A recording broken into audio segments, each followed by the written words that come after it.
नमस्कार, the red mic दुनिया में आपका स्वागत है। मैं हूं संकेत उपाध्याय। इलॉन मस्क एक ऐसा नाम है, जैसे कि हम लगातार आपसे कह ही रहे हैं कि अखबार उठाइए या टीवी देखिए तो एक आधा हेडलाइन तो उन पर मिलेगी ही मिलेगी। कुछ उनकी हरकतों की वजह से, और कुछ वो कुछ ऐसा कर जाते हैं या बोल जाते हैं या उनको ले करके ऐसा कुछ हो जाता है कि हेडलाइन में रहते हैं। जैसे कि अभी लेटेस्ट चल रहा है ग्रॉक, उनका एआई जो है ट्विटर पर, वो हिंदुस्तान में एक ऐसे मीडिया ऑर्गेनाइजेशन का काम कर रहा है जो जो ऐसी ऐसी बातें बोल रहा है जो कोई जर्नलिस्ट नहीं बोल सकता, कोई आप आम तौर पर लोगों को बोलते हुए नहीं सुनेंगे। और खुले मन से वो चैलेंज दे रहा है नरेंद्र मोदी की सरकार को। अब ऐसे में क्या रिस्पॉन्स होगा सरकार का, वो तो आगे की बात। लेकिन इलॉन मस्क शक्तिशाली हुए हैं अमेरिका में, क्योंकि वो डोनाल्ड ट्रंप के, आप ये समझिए कि बिल्कुल राइट हैंड मैन। जहां जहां डोनाल्ड ट्रंप, वहां वहां इलॉन मस्क, साथ साथ, बिल्कुल एकदम साथ साथ चलते हैं। लेकिन अगर ऐसी खबरें आने लगें कि इन्हीं दोनों के बीच में फूट हो गई, तो क्या अब एक ऐसी स्थिति उत्पन्न हो रही है कि महीने डेढ़ महीने के अंदर ही इलॉन मस्क और डोनाल्ड ट्रंप के बीच में अब तनाव बढ़ रहा है। मुद्दा है रेसिप्रोकल टैरिफ का, जैसे को तैसा टैक्स, जो डोनाल्ड ट्रंप जगह जगह जाकर के बोल रहे हैं, तुम मुझ पर टैक्स लगाओगे, मैं तुम पर टैक्स लगाऊंगा। क्या इलॉन मस्क इस टैक्स के विरुद्ध हैं? फॉरेन अफेयर्स एडिटर सौरभ शाही हमारे साथ हैं। शाही साहब, आपका बहुत बहुत स्वागत। इलॉन मस्क और डोनाल्ड ट्रंप को लेकर के शुरुआती कुछ एपिसोड्स में एक ऐसे ही बात बोलते बोलते आप बोल गए थे कि वो दिन दूर नहीं जब हम एक ऐसी हेडलाइन देखेंगे कि ट्रंप सैक्स मस्क। और अब हम देख रहे हैं कि कुछ ही महीने के अंदर अंदर ऐसे दस्तावेज बाहर आ रहे हैं, ऐसी बातें बाहर आ रही हैं कि मस्क ट्रंप से नाराज हैं या मस्क को ट्रंप की ये नीति पसंद नहीं। आपको लगता है वो शुरुआत हो चुकी है? ये संकेत, ये बेसिकली यूएस में एक ऑर्गेनाइजेशन होती है जिसको यूनाइटेड स्टेट ट्रेड रिप्रेजेंटेटिव कहते हैं। वो अगर जो इंटर कंट्री ट्रेड्स होती हैं उसके उसमें जो भी कॉन्फ्लिक्ट्स होती हैं या उसमें भी जो प्रॉब्लम्स आती हैं उसको रिजॉल्व करने की कोशिश करती है। अब ये पता चला है कि इसी हफ्ते वो जो United states trade representation office है, यूएसटीआर, उसको एक लेटर भेजा है। लेटर जो है वो टेस्ला कंपनी ने भेजा है, जिसके मालिक मस्क की कंपनी। मस्क, हाँ, मस्क की कंपनी है वो। हालांकि लेटर जो है वो अनसाइंड है, हम अभी आएंगे उस पर कि ये क्या, इससे क्या मतलब है। लेटर अनसाइंड है लेकिन लेटर हेड पे है, यानी टेस्ला ये कबूल कर रही है कि उन्होंने ये लेटर भेजा है। लेटर पे साइन नहीं किया गया ताकि ये पता ना चल सके कि ये खुद मस्क ने साइन किया या उनके नीचे के किसी यानी सीओओ या इस तरह के कोई जो या सीएफओ और तमाम जो पोस्ट होती हैं उस पे जो लोग बैठे हुए हैं उसमें से किसी ने ये लेटर भेजा है। अनसाइंड लेटर है लेकिन चूंकि लेटर हेड पे है तो उसको ऑफिशियल फॉर्मल लेटर माना जाता है। लेटर हमारी स्क्रीन पे चल रहा है, हमारे दर्शक देख सकते हैं। इस लेटर में बिल्कुल ही जिसको कहते हैं ना वोल्ट फेस, हम अंग्रेजी में बोलते हैं, बिल्कुल ही पलट जाना, वो टेस्ला पलट गया है। और जो डोनाल्ड ट्रंप की ये जो टैरिफ की नीति है, जिसको यानी पब्लिकली मस्क भी सपोर्ट करते आए हैं बाहर दूसरे देशों के अगेंस्ट में, उसके खिलाफ ये लेटर जो है वो गया है। और लेटर बड़े डिटेल में ये बात कहती है कि इससे अमेरिकन कंपनीज को नुकसान होता रहा, यानी वो पिछले जो इनका वो था कार्यकाल था उसमें जो रिटेलिएटरी टैरिफ लगी थी उसका भी हवाला दे रहे हैं।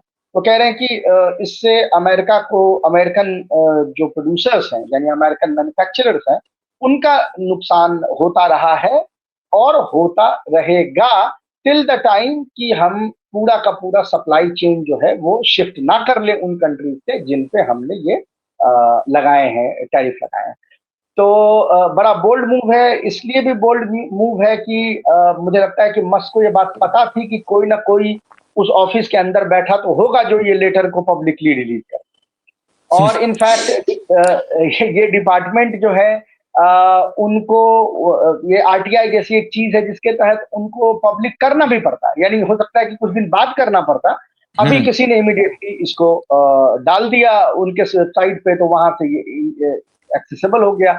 और सडनली जो ये हिपोक्रेसी की बात है कि भैया दुनिया भर पे तुम कर रहे हो और अपने ऊपर हटवाने की कोशिश कर रहे हो, ये बात जो है वो सामने आती हुई अब दिखती। शाही साहब, दो एक चीजें, एक तो ये कि टेस्ला यानी कि इलॉन मस्क की कंपनी, वही टेस्ला जो व्हाइट हाउस में ले जा करके डोनाल्ड ट्रंप को, ये देखिए ये विजुअल जिसमें इलॉन मस्क अपनी डूबती हुई टेस्ला को डोनाल्ड ट्रंप का सहारा दे रहे थे। हम लोगों ने एक एपिसोड किया था जिसमें हमने दर्शकों को बताया था कि कैसे टेस्ला ग्रो ही नहीं कर रहा है। एक इमर्जिंग मार्केट में, ईवी की इमर्जिंग मार्केट में टेस्ला में बहुत ज्यादा ग्रोथ नहीं है, जीरो ग्रोथ है एक्चुअली। तो वहां पर डोनाल्ड ट्रंप को उस गाड़ी में बिठाना, उनका सहारा लेना, उनको ब्रांड एम्बेसडर बना देना टेस्ला का, और वहीं इसी टेस्ला के लेटर हेड पर डोनाल्ड ट्रंप के द्वारा लिए गए रेसिप्रोकल टैरिफ के आदेश के विरुद्ध एक बात,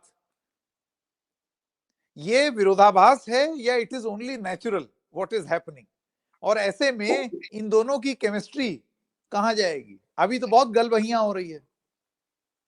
देखें संकेत की पीआर का अपना रोल है, लेकिन एक रियलिटी जब आपको हिट करती है तो फिर आपको अपने इंटरेस्ट भी देखने होते हैं। इसमें तो कोई दो राय नहीं है कि ट्रंप के साथ चिपकने से मस्क को अभी एटलीस्ट शॉर्ट टर्म में तो नुकसान होता दिख रहा है, और मुझे लग रहा है कि मीडियम टर्म में भी नुकसान ही होगा। हालांकि कोई कॉन्ट्रैक्ट वॉन्ट्रैक्ट कुछ जीत जाए सरकार की तरफ से, उससे कुछ फायदा हो जाए, लेकिन आप किसी जैसा वो अंग्रेजी में हम कहते हैं ना, you don't put all the eggs in one basket. तो अभी ऐसा लग रहा है कि मस्क साहब ने अपने सारे जो उनके एग्स हैं, he has put in the Trump's basket, और वहां से अभी कुछ इमीडिएट फायदा नजर आता हुआ नहीं दिख रहा है। और उसके अलावा जो उन्होंने एक निगेटिव सेंटिमेंट अपने लिए पूरी दुनिया में जागृत करवा ली है, जिसके कारण वो तमाम बाइकआउट और तमाम चीजें होनी, जिसका हम लोगों ने एपिसोड किया था। लेकिन रियलिटी ये है कि टेस्ला, अब आप ये देखें कि अगर तो फॉरेन मार्केट में ये गिर भी रहा है, जैसा कि हम देख रहे हैं चाइना में, या पूरा हमने यूरोप का पिछली बार डाटा निकाल के दिखाया था कि कैसे वहां हर जगह ये मात खा रहा है।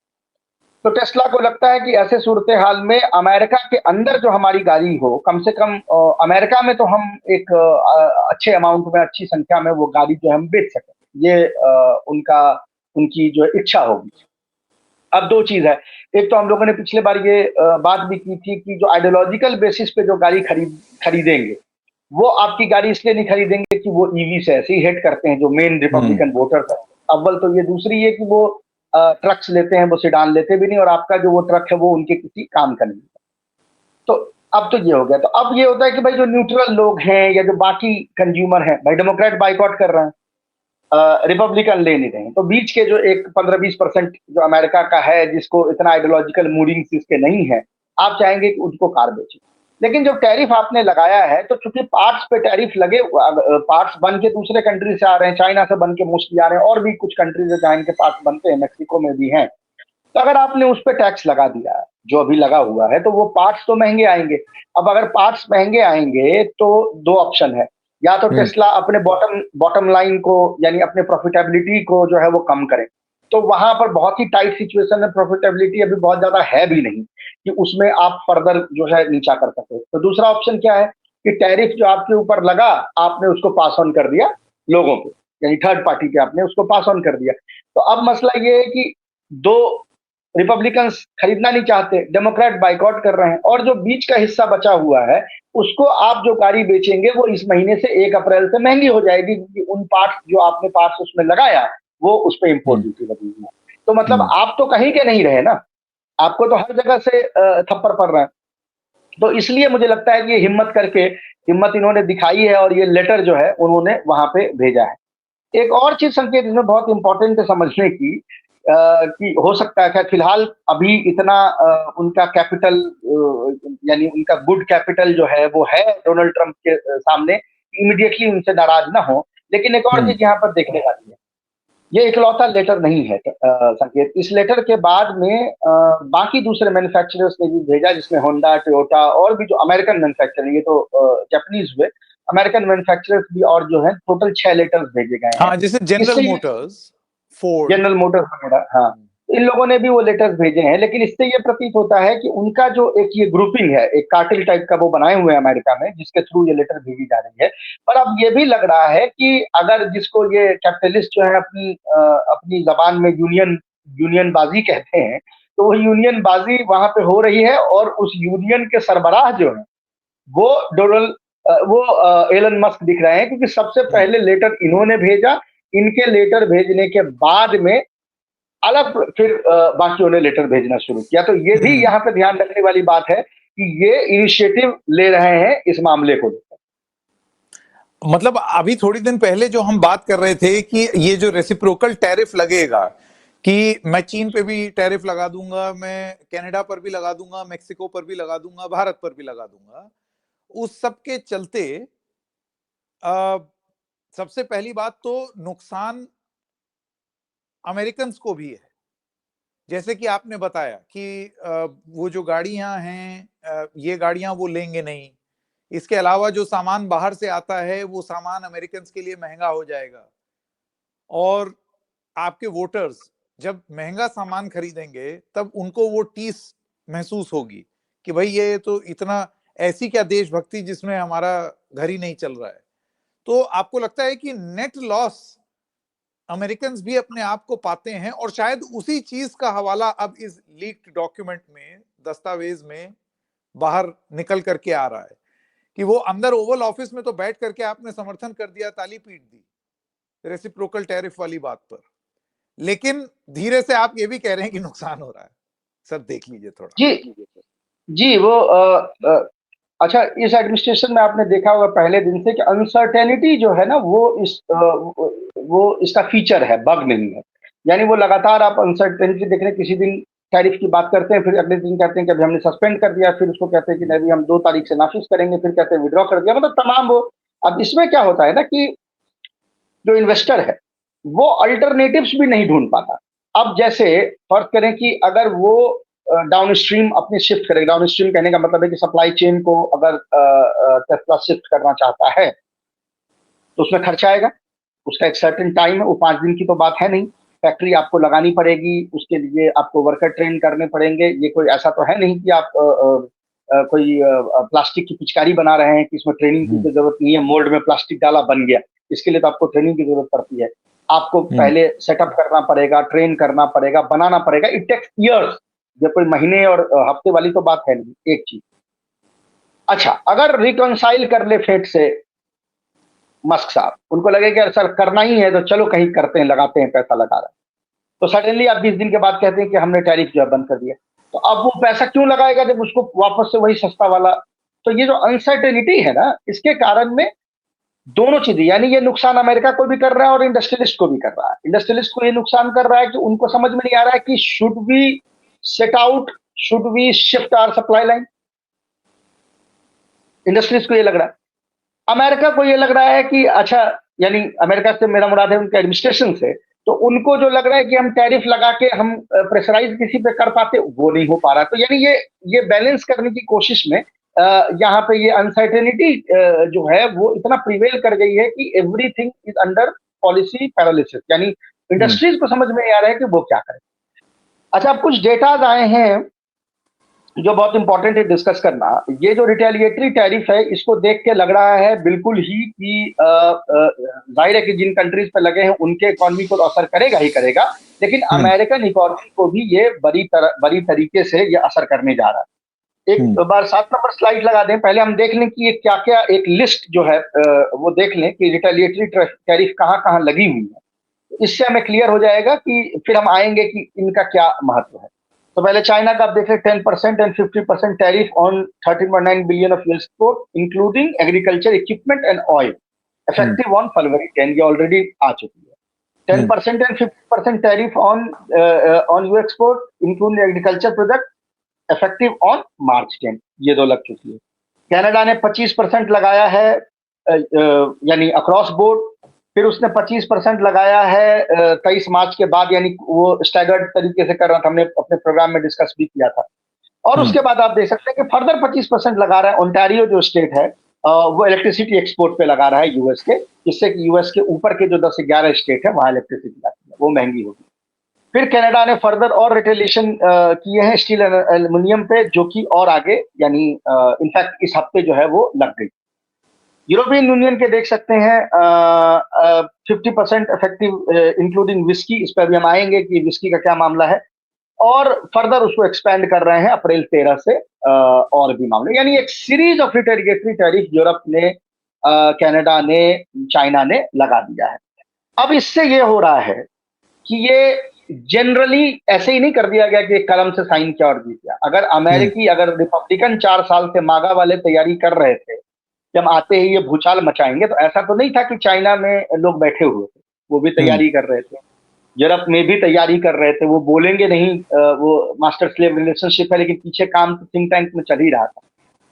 तो अब ये चीज उभर के आई है, इमेज नंबर 6 चलाइए, कि ये जो है ना टारगेटेड टैरिफ जो लगाई गई है, जानबूझ के उन एरियाज में लगाई गई है जहां ट्रंप के वोटर रहते हैं, और उन प्रोडक्ट्स पे लगाई गई है जिससे सबसे ज्यादा ट्रंप के वोटर अफेक्ट हो और ट्रंप के डोनर्स अफेक्ट हो, जिसमें कि एलिमेंट्स, विस्की, ऑटो पार्ट्स और तमाम चीजें, अभी हम आएंगे उस पर कि और इसमें क्या क्या चीजें हैं जिस पे लगाई गई है। टेनेसी एक स्टेट है जहां की विस्की पे लगाया गया है, उसके अलावा केंटक्की का बॉर्बन फेमस है, उस पे लगाया गया, बॉर्बन भी एक तरह की विस्की होती है, उस पे टैक्स लगाया गया है। एग्रीकल्चर प्रोडक्ट्स पे टैक्स लगाए गए हैं उन इलाकों में जो मिड वेस्ट के हैं, यानी कंप्लीटली जहां डोमिनेट करती है रिपब्लिकन पार्टी और जहां मागा वोट है।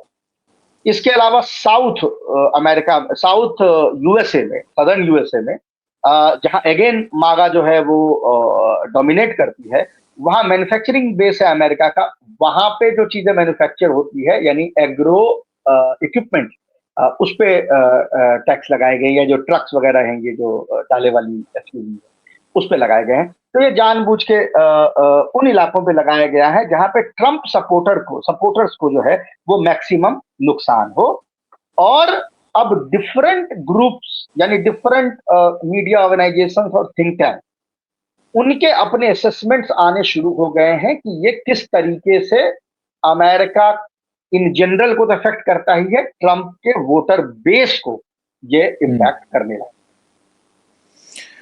ट्रंप का वोटर बेस एक ऐसी चीज है जिसके दम पर वो आए।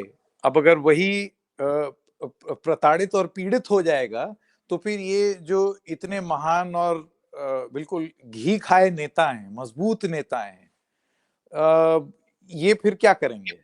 और एक यही सबसे बड़ा सवाल फिर वो सारे वोटर्स पूछेंगे डोनाल्ड ट्रंप से कि भाई आप तो बहुत मजबूत थे, फिर आपकी मजबूती के चक्कर में हम और कमजोर क्यों हो रहे हैं, हमारे ऊपर क्यों दाज गिर रही है? जी, देखे ना, अभी 2 रिपोर्ट इस वक्त इस हफ्ते आई है बैक टू बैक। एक रिपोर्ट ब्रुकिंग्स की आई है, हमारे दर्शक जानते होंगे, one of the most famous think tank है वर्ल्ड का, आजकल भारत में भी उन्होंने अपना एक ब्रांच खोल रखा है। तो ब्रुकिंग्स पॉलिसी से रिलेटेड वो चीज करती है। एक ब्रुकिंग्स की आई है, दूसरी न्यूयॉर्क टाइम्स की आई है। हालांकि दोनों के जो नंबर्स हैं उसमें थोड़ा फर्क है, लेकिन दोनों बात एक ही कह रहे हैं। बात ये कह रहे हैं कि ये टैरिफ, वही बात जो हमने अभी डिस्कस की, कि ये टैरिफ जो है इफेक्ट करेगा उन स्टेट्स को खासकर में जहां पे मागा वोटर्स ज्यादा हैं, ट्रंप को वोट करके आने वाले ज्यादा है। नंबर्स में फर्क ये है कि जो ब्रुकिंग्स वाली रिपोर्ट है वो ये कहती है कि टोटल 5 मिलियन जॉब जो है अफेक्टेड होंगे। इसका मतलब ये नहीं कि 5 मिलियन जॉब जो है वो चले जाएंगे, अफेक्टेड होंगे, यानी किसी को नौकरी जाएगी, किसी का सैलरी कम होगा, किसी को दूसरे जगह शिफ्ट होना होगा, यानी एक डिसरप्शन जो है वो देखने को मिलेगा। ब्रुकिंग्स की रिपोर्ट कहती है, न्यूयॉर्क टाइम्स की रिपोर्ट ज्यादा डिटेल्ड, अभी हम उस पर आते हैं, ब्रुकिंग्स को हम पहले निपटा लेते हैं। तो ब्रुकिंग्स की रिपोर्ट ये कहती है कि टोटल 5 मिलियन जॉब्स जो है अफेक्टेड होंगे, जिनमें से 3 मिलियन जॉब्स जो हैं वो ट्रंप वोटर्स के हैं, और 2 मिलियन जॉब्स ही जो हैं वो उन वोटर्स के हैं जिन्होंने कमला हैरिस को। तो क्लियरली आप देख सकते हैं 3:2 में आपको ये बटता हुआ दिख रहा है कि ये किसको इम्पैक्ट ज्यादा करेगा। तो ये तो वहां आपको नजर आ ही रहा है। इसके बाद अच्छा, हम इस पे आएंगे कि इससे सेंटिमेंट्स यानी ये जो नंबर्स हैं वो उधर कहाँ जा रहे हैं। अब हम आते हैं एक बार न्यूयॉर्क टाइम्स वाले रिपोर्ट पे जो ज्यादा डिटेल्ड है, और उसमें देखते हैं कि वो रिपोर्ट क्या कह रही है। आपके सामने जो तस्वीर चल रही है, ये है अमेरिका में काउंटीज का सिस्टम है। काउंटीज वैसी है जैसे हमारे यहाँ डिस्ट्रिक्ट होता है। अमेरिका में इसको डिस्ट्रिक्ट फुल फ्रेम कर दीजिए प्लीज।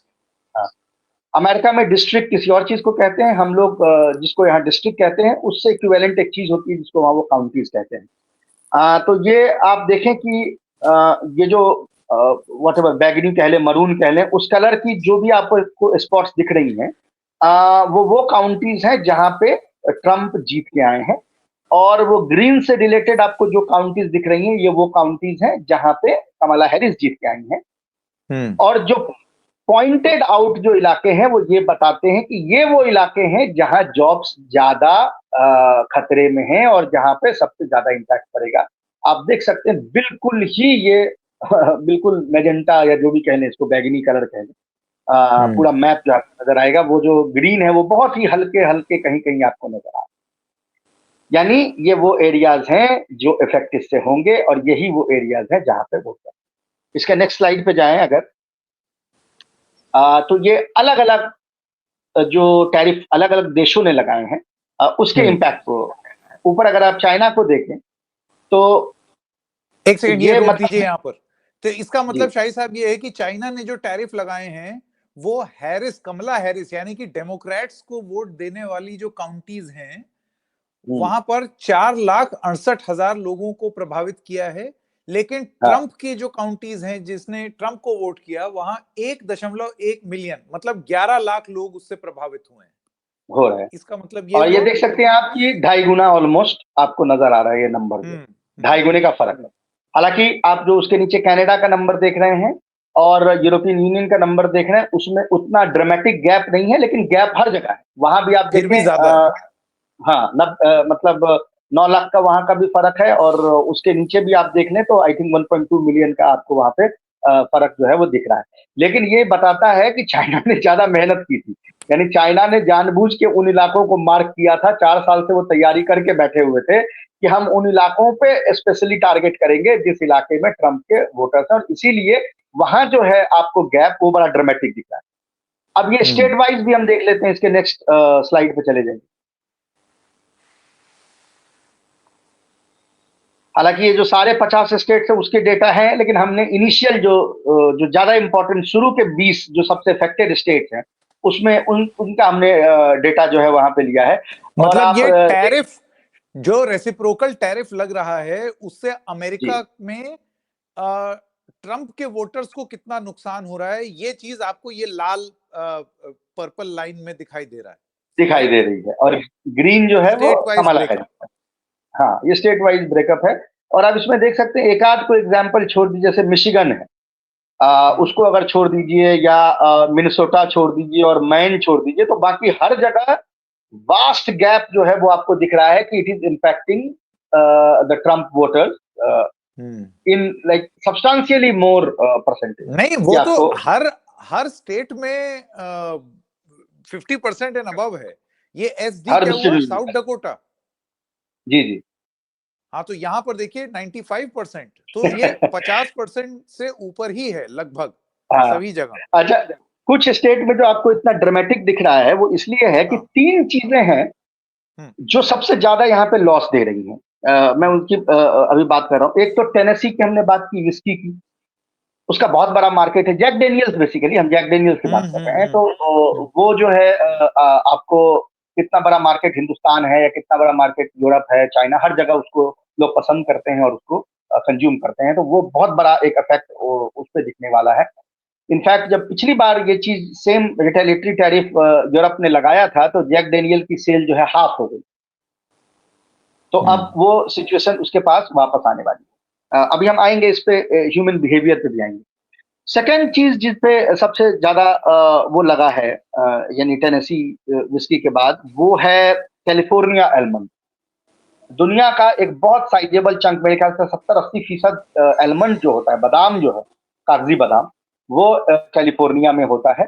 और अमेरिका उसको दुनिया भर में एक्सपोर्ट करता है। लोग उसकी बड़ी यानी उस पर टैरिफ लगा हुआ है, और वो बहुत बड़ा एक अमाउंट है, मतलब वो बिलियंस में है, उसको इम्पैक्ट कर रहा है।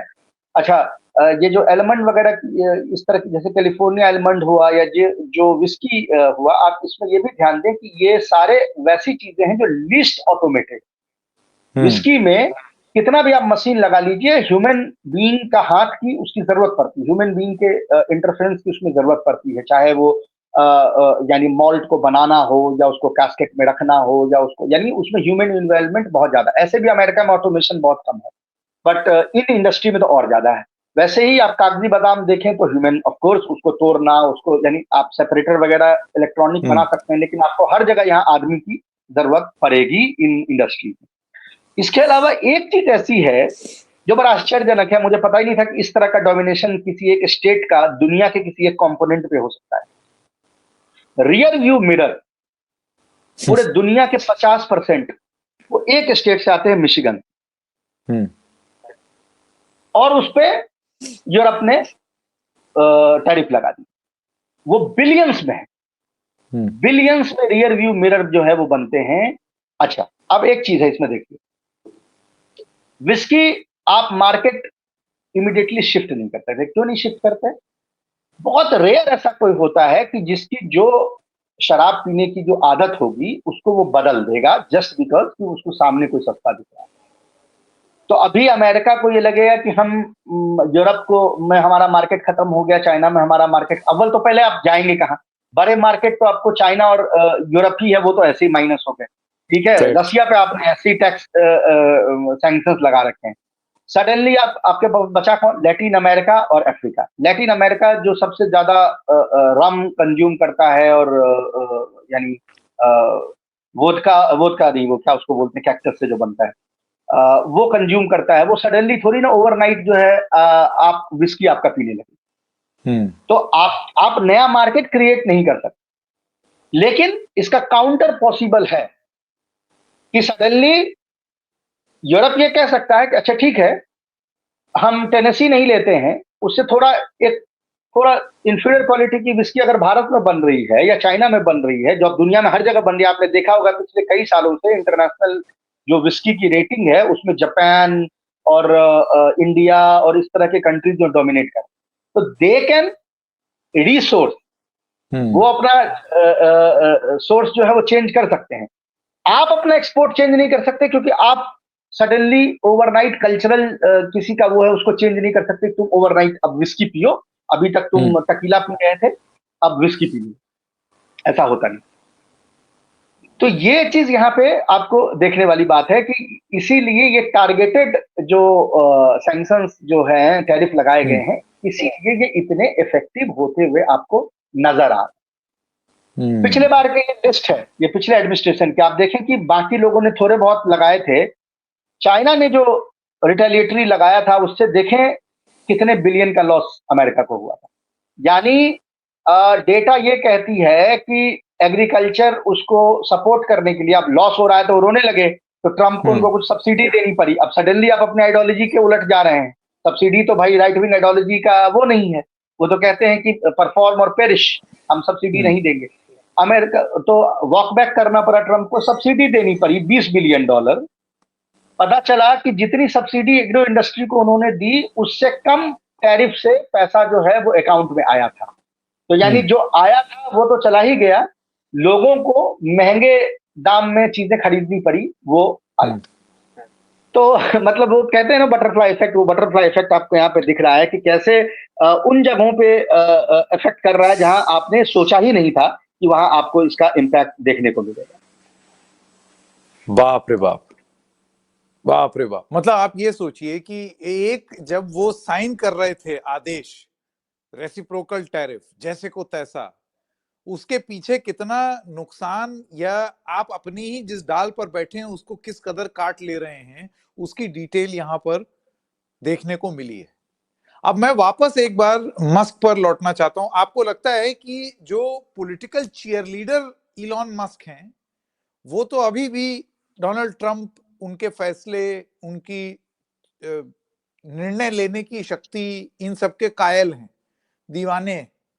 लेकिन बिजनेसमैन मस्क को ये बात समझ में आ रही है कि ये तो बड़ी गड़बड़ हो जाएगी, और चीज तो जो हो सो हो, मेरा ही नुकसान हो जाएगा, मेरी ही गाड़ी नहीं बिकेगी। जी, अभी तक जो मुझे लगता है, जो मस्क की अपनी मतलब उसकी उसकी जहनियत ये है कि वो ये देखना चाहता है कि क्या मैं ये कार वाला, अगर मुझे नुकसान हो रहा है तो क्या मैं इसको मिटिगेट कर सकता हूँ दूसरे तरफ, और उसकी कोशिश भी लगी हुई है। देखिए, ये अ, मतलब जिसको कहते हैं ना कॉन्फ्लिक्ट ऑफ इंटरेस्ट, उसका जो मैक्सिमम प्रकाष्ठा हो सकती है वो आपको यहाँ पे अब देखने को मिलेगी। जॉब्स जहां से हटाए जा रहे हैं, सरकारी जॉब्स हटाए जा रहे हैं, तो कोई तो वो काम करेगा। अभी कल रात ही एक रादर आज सुबह कहने भारत के हिसाब से तो न्यूज आई है कि एक टोर्नेडो ने अभी हिट किया अमेरिका, किसी जगह कुछ स्टेट्स में टोर्नेडो ने हिट किया है, और उसमें यूजुअल अमाउंट से ज्यादा लोग मारे गए हैं, क्योंकि वो डिपार्टमेंट, सरकारी डिपार्टमेंट जो मोबाइल पे अलर्ट भेजता था, साउंड करता था, उसके उसके आधे स्टाफ आपने नौकरी से निकाल सैक कर दिया, दिया। सरकारी ओहो। टैक्स कर दिया। तो अब उतने लोग उसमें बचे नहीं हैं कि जो वो भेज सके, इनफ लोगों को वो वार्न कर सके और टाइम रहते हुए वार्न कर सके। तो जितने लोग नॉर्मली मरते हैं उससे ज्यादा लोग मरे। बहुत सारे जो लोकल, जो प्लांट को लगने वाले कीटाणु या उसको जो भी कह सकते हैं, वो इसलिए लग रहे हैं क्योंकि अगेन वो जो डिपार्टमेंट एग्रीकल्चर का, जो किसानों को अमेरिका में बताता है कि अच्छा अब ये वाला वायरस आया हुआ है, तो अब ये वाली जो है वो पेस्ट, जो भी पेस्टिसाइड ये तुम यूज करो, वो डिपार्टमेंट अपने आधी खाली कर दी। तो अब उनको इफेक्ट हो रहा है। अब होगा क्या, ये रोएंगे, रोएंगे तो सरकार बैक जाएगी, कहेगी नहीं नहीं इसको तो कुछ करना पड़ेगा। अब वो कुछ क्या होगा, आपने सरकारी हटा दिया, अब वो कॉन्ट्रैक्ट आप उठाएंगे और मस्क जैसे लोगों को देंगे कि प्राइवेट में तुम करो। वो सरकारी से महंगे में काम करेगा, और जो आप सोच रहे थे कि हम बजट को कम कर लेंगे, वो होने वाला नहीं। तो ये कॉन्फ्लिक्ट ऑफ इंटरेस्ट है कि आप पहले एक सरकारी विभाग को अंडर परफॉर्म करवाते हैं क्योंकि आपने उसके लोगों को हटा दिया, और फिर जब लोगों का उस पर रिएक्शन आता है तो फिर आप क्या करेंगे कि उसको प्राइवेट में तब्दील करेंगे। भारत में भी कुछ ऐसा ही होता है, उसी का एक छोटा रूप, छोटा और अगर बड़ा रूप हम भारत में देखें। अब जो है वही कोशिश आप वहां करेंगे, और फिर वो कॉन्ट्रैक्ट आप मस्क वगैरह, तो मस्क अभी उधर देख रहे हैं कि ठीक है कार हो सकता है हमारा ना बिके, लेकिन हम इधर से इतने पैसे कमा सकते हैं कि हम उसको मिटिगेट कर लें। तो ये तीन चीज जो है उनके दिमाग में अभी फिलहाल चल रही है, बट आगे देखा जाएगा कि ये कैसे पैन आउट करता है, और करता है भी कि नहीं करता। पैन आउट तो जो करेगा सो करेगा। मुझे तो ये समझ में नहीं आ रहा कि अब तक तो डोनाल्ड ट्रंप के कान में पहुंच गई होगी कि ये तो मेरे इर्द गिर्द घूमता है और हमेशा मेरी तारीफ करता है, और पीछे से इसी की कंपनी वो मेरी पॉलिसी की आलोचना कर रही है, मेरी पॉलिसी को खराब बता रही है। आपको लगता है वो हेडलाइन अब ज्यादा दूर नहीं है? ट्रंप देखिए, सैक्स होना मस्क। तो है ही। अभी अभी ये है कि बिल्कुल स्लेव स्लेव बना हुआ है ना, पब्लिकली तो स्लेव ही है बिल्कुल। तो वो स्लेवरी ट्रंप को बहुत बड़ा पसंद है। आपने देखा उसकी वो जहनियत है कि उनको इस तरह के लोग पसंद आते हैं जो बिल्कुल एकदम झुके हुए रहते हैं। बेच जाए। हाँ, बिछे बिछे हुए लोग जो हैं।